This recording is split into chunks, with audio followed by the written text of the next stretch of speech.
আগামী ৬ মাসের মধ্যে মোংলা বন্দরের ব্যবস্থাপনায় দৃশ্যমান ও আমূল পরিবর্তন আনা সম্ভব হবে বলে আশা প্রকাশ করেছেন সড়ক পরিবহন ও সেতু, রেলপথ এবং নৌ পরিবহন মন্ত্রণালয়ের প্রতিমন্ত্রী শেখ রবিউল আলম রবি।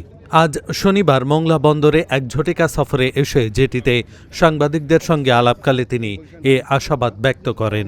প্রতিমন্ত্রী বলেন, মোংলা বন্দরের কার্যক্রম ও গতিশীলতা বাড়াতে জরুরি ভিত্তিতে কিছু পদক্ষেপ নেওয়া প্রয়োজন।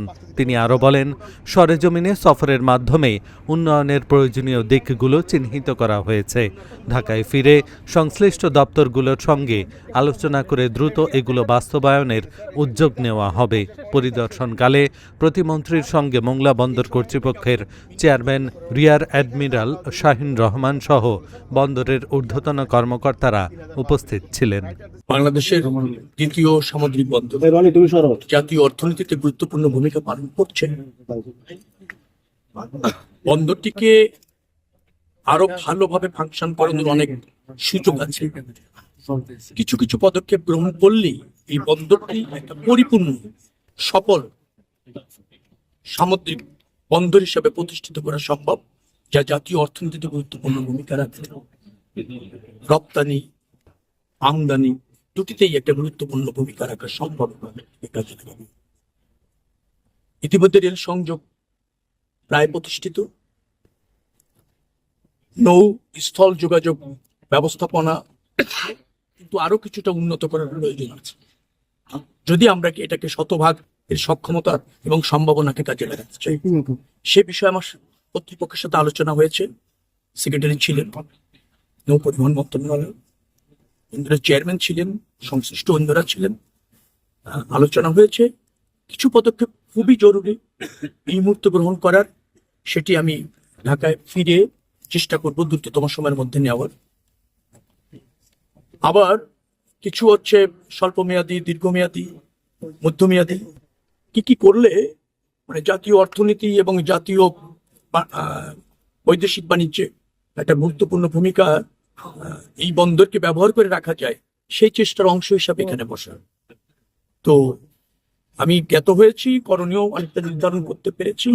আশা করি এটা বাস্তবায়ন করবার জন্য ঢাকায় ব্যাক করেই মন্ত্রণালয়ে গিয়ে এই সিদ্ধান্ত এবং কিছু কিছু জিনিস আছে যেটা প্রধানমন্ত্রীর সাথে আলোচনা করার প্রয়োজন, তারও কনসার্নের বিষয় আছে। আমি দৃঢ়ভাবে বিশ্বাস করি যেগুলো আমি ফাইন্ড আউট করতে পেরেছি, আলোচনা করলে তিনি নির্দেশনা দিবেন এবং পরবর্তীতে কার্যক্রমটা শুরু করতে পারবো, যা আমাদের এই অঞ্চলের মানুষ, কর্মসংস্থান, অর্থনীতি সবকিছুতে একটা বড় ভূমিকা, যোগাযোগ সবকিছুতে একটা বড় ভূমিকা রাখতে পারবে বা আমরা রাখতে সক্ষম হবো। এই বন্দরটিতে অন্য অল্প কিছু সুযোগ সুবিধা যদি আমরা নিশ্চিত করতে পারি, তাহলে এটাকেও চিটাগাং বন্দরের মতো একটা সফল সক্ষম বন্দর হিসেবে প্রতিষ্ঠিত করা যায়, দ্রুততম সময়ের মধ্যে যায়। এবং সেখানে 180 দিনের মধ্যে, অর্থাৎ আমার সরকারের 6 মাসের একটা অগ্রাধিকার চিহ্নিত করে বাস্তবায়ন করার অঙ্গীকার আছে। তো সেই জায়গাটাও আমি চিহ্নিত করতে পেরেছি। আশা করছি 6 মাসের মধ্যে এই বন্দরের ব্যবস্থাপনার আমূল পরিবর্তন হবে। রপ্তানির সাথে যারা জড়িত তাদেরকে তো আগে বন্দরটাকে সেই বান্ধব করতে হবে। তো সেখানে আরো কিছু আমার কাছে মনে হয়েছে সার্ভিস এনশিওর করা দরকার এবং সার্ভিসটা প্রতিষ্ঠিত করা যাচ্ছে, কিন্তু কিছু পদক্ষেপ নিলেই সেটা সম্ভব হলে যারা আমদানি রপ্তানি করছেন তাদেরকে আমরা যদি সেবা দিতে পারি, তাদেরকে আমরা যদি আকৃষ্ট করতে পারি, নিশ্চয়ই তারাও আসবেন। আর আমাদের এটা ব্যাপারে তাদেরকে এই বন্দরমুখী করার জন্য একটা প্রচেষ্টা থাকবে। এটা মানে এটা তো চাপ না, মানে সবকিছুর সাথে সবকিছু যুক্ত আছে। তো গার্মেন্টস হ্যাঁ যেতে পারে, এখান থেকে ঢাকার দূরত্ব কম, চিটাগাং থেকে যেভাবে আসছে তার থেকে প্রায় 55 কিলোমিটার কম। আমাদের এখান থেকে মনে হয় 210 আর চিটাগাং থেকে মনে হয় 265। 55 কিলোমিটার যদি তাদের ক্যারিং কষ্ট কমবে। আবার চিটাগাং যে যানজট আছে এটা 4 লেন করার চেষ্টা করা হচ্ছে। এটা মানে অনুমোদিত হয়েছে, কার্যক্রম এখন শুরু হয়নি। যদি এটাকে 4 লেন করা যায়, দ্রুততম সময়ের মধ্যে যাচ্ছে, অল্প পথ তাদের যেতে হচ্ছে, নিশ্চয়ই তারাও আকৃষ্ট হবে। আমরা সার্ভিসটাকে যদি চিটাগাং পোর্টের চেয়ে আরো ভালো করতে পারি, তখন তো দেখবেন যে এটা আরো বেশি কার্যকর হচ্ছে। আমরা আমাদের দেশের পায়রা বন্দর সেটাকেও কার্যকর করতে চাচ্ছি। সবকিছুকে দেশের সাথে বিবেচনা করে যেখানে যা সম্ভব এবং প্রয়োজন তাই করতে চাচ্ছে এই সরকার। রেল লাইনটা হয়েছে, কিন্তু ওই সাফিসিয়েন্ট ইঞ্জিন অথবা সাফিসিয়েন্ট পোস্ট এখনো পর্যন্ত যুক্ত হয়নি। সেটা দ্রুততম সময়ের মধ্যে কিভাবে আনা যায় সেটা আমাদের চেষ্টা আছে।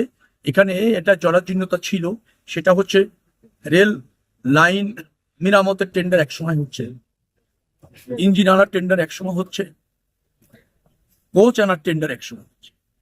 তো লাইন তৈরি হয়ে বসে আছে রেল লাইন, কিন্তু কোচ আর সাফিসিয়েন্ট ইঞ্জিন এখন আসে। তা আমরা আগামীতে যে সমস্ত রেল লাইনগুলি করবো, রেল লাইনই কয়দিনের মধ্যে প্রতিষ্ঠিত হবে সেটা যেমন জানবো, তার মধ্যেই ইঞ্জিন এবং কোচ এনে রেল লাইন হয়ে যাওয়ার সাথে সাথে যাদের লাইনটা চালু করে দেওয়া যায়, মানে ট্রেন যোগাযোগ শুরু করে দেওয়া যায়, সেটা বিবেচনায় রেখে এর পরবর্তীতে কার্যক্রম